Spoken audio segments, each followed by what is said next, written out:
வீரபூர் திருக்கோவில் தமிழ்நாட்டின் கிராமப்புற ஆன்மீக மரபில் முக்கியமான இடத்தை பெற்றுள்ளது.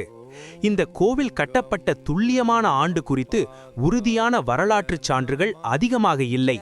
இருப்பினும் உள்ளூர் மரபு மற்றும் பக்தர்களின் நம்பிக்கைகளின்படி இந்த கோவில் பல நூற்றாண்டுகளுக்கு முன்பே உருவானதாக கருதப்படுகிறது. குறிப்பாக சுமார் 300 முதல் 500 ஆண்டுகளுக்கு முன் இந்த கோவில் உருவாக்கப்பட்டிருக்கலாம் என்று கூறப்படுகிறது. இந்த கோவில் பெரும்பாலும் கிராமத்து தெய்வ வழிபாட்டை மையமாக கொண்டதாகும்.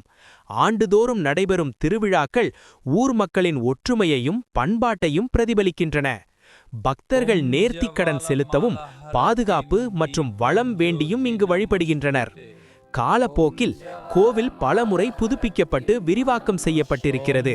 இதனால் அதன் முதன்மை கட்டுமான ஆண்டு தெளிவாக தெரியாத போதிலும் அதன் ஆன்மீக முக்கியத்துவம் இன்று வரை உறுதியாக நிலைத்திருக்கிறது.